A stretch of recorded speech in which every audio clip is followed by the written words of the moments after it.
The community's unmet need is, in my opinion, is still housing. It's still not affordable. I understand there's a shortage of 40,000 affordable housing units here in the area. If somebody can help you just get your housing, which to me is a basic need, that's a start. And then you can really help somebody. Having an emotionally and physically safe environment is a primary need in order to improve your mental health, your physical health, to overcome histories of trauma, and to improve everything else in your life. I know how it is, to struggle. So, and I have lived with other people before, and it's hard too to live with other people. That's why I like to have my own. I'm happy having my own place. I'm just so grateful for Utah Nonprofit. Because of them, I am able to live in affordable housing. They provide a way for seniors to live on a low income. And you can live, I think you live with respect. The most rewarding thing I find in my position is seeing people come from devastation, heartbreak, poverty, hopelessness, and having them move into a place of self-sufficiency.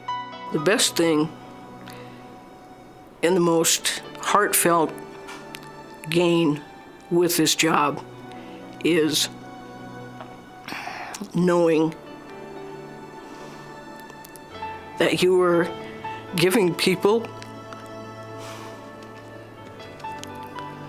a home. Anybody can build a house. We provide people homes.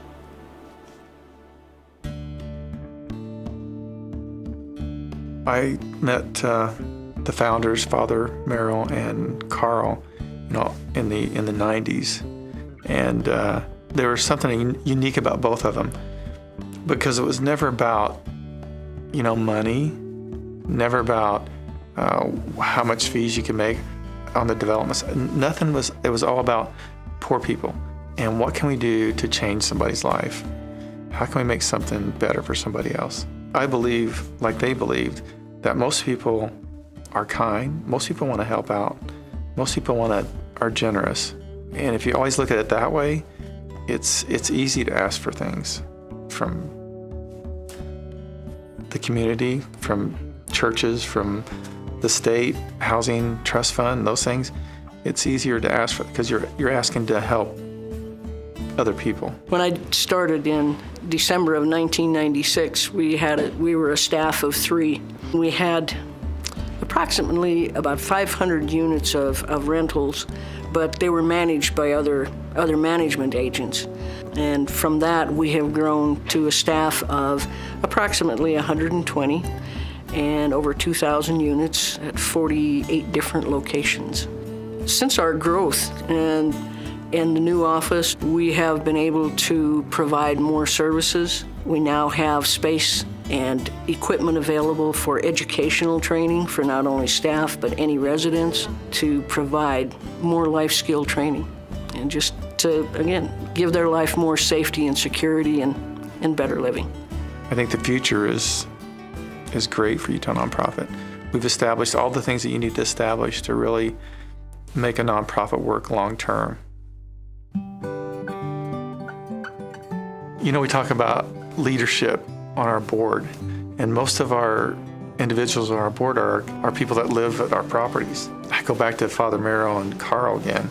That's what they instilled with me. Well, who should you have on your board? Well, you should have the people that you're serving, because they can tell you what the needs are. If there was no board residents on the Utah Nonprofit Board, how would they really know what the issues are? I'm a new board member to the Utah Nonprofit organization, and I'm really looking forward to finding my little niche in the process. I think it's a good idea to have residents on the board. After I retired, I kind of wondered what I was supposed to be doing with the rest of my life, but finding opportunities to volunteer has really helped me keep a focus. Well, I'm the treasurer of the board. I don't handle much money, but I do sign a lot of papers. I benefit a lot from being on the board. The people on the board are dedicated and they are concerned about the senior community. It's a dignified calling, and I appreciate being able to serve with the people I serve with. Serving on the Utah Nonprofit Board as a resident has been a very exciting thing for me, because as a resident we can bring issues, whatever, to the table with when I'm at the board meetings. When I first met Laura Lee, who is now our board chairman, she was on our board as a designation because she had been formerly homeless. Laura Lee has been an inspiration for all of us. If you want a success story, that is probably one of the best success stories you can find. As president of the board of Utah Nonprofit, I've been very fortunate to be where I am today, because my journey began with substance abuse, alcoholism, homelessness, and I'm very excited about the opportunity that we have through Utah Nonprofit to serve the same clientele that I was. So having people that are from our community on our board that are residents, it's invaluable. You know, everybody says, why don't you have more bankers on your board or more high people in the community on your board? I said, well, we do. We have those because we need them. But I like to have the residents on the board because that way I get really the input I need from the people that we're serving, and they can give us great ideas. Journey of Hope is a nonprofit that helps harmed women and girls find their way out of poverty, away from incarceration and harmful relationships. Housing is absolutely critical if you're going to end homelessness. You need to put them in housing. It's pretty straightforward. That was a unique concept because the old model was you had to be housing ready, so you had to be clean, dry, and sober, and then you could get housing. So when the Housing First model came along, it was, we'll put you in just as you are, and we'll work with you and help you deal with your addictions. About 85 to 90% will stay housed when you put them into Housing First, even though they have a lot of addictions. So it's the major step in order for people to integrate successfully back into the community. The cost generally to incarcerate a woman in the United States and in Utah is about $36,000 a year. To put someone in an inpatient program, it's about half that much. It's about $18,000, $19,000 a year. And to supervise somebody or give them supportive services in the community, it's about $7,000 to $8,000 a year. Utah Nonprofit Housing Corporation partnership is very important because their focus has been to provide affordable housing, not only for seniors, but also for those that are obviously low income, but also in the homeless. And so there's a new partnership developed with a Journey of Hope, working with women and those coming out of incarceration so they can get into housing and receive case management and again, integrate successfully back into the community.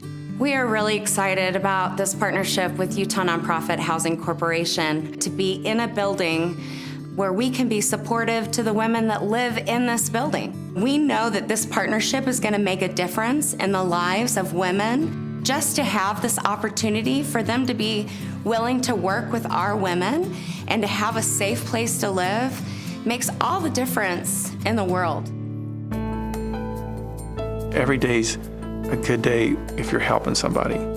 The future is always we're going to keep going, keep doing what we're doing, still keep doing affordable housing, and then I hope in 10 years we have 5,000 units.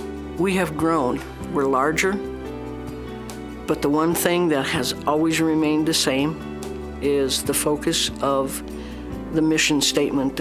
That has never changed. No matter how large we've become, our focus is the same. Our numbers change, our buildings change, we do different things, but the focus has always been on our mission statement of providing safe, secure, affordable housing. We are the largest nonprofit developer in the state of Utah as far as nonprofit.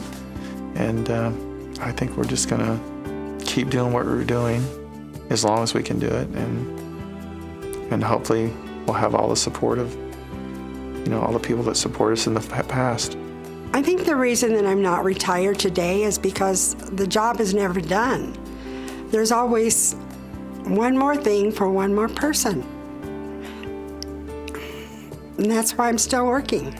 It's who you help who you made their day a little bit easier in life. And I think, really, if everybody thinks about that, I mean, everybody gets wrapped up in their self, in things. But if you actually thought about that, really, none of it really makes any difference what you have or what you drive, or what makes a difference is what you've done to make somebody's life a little bit easier.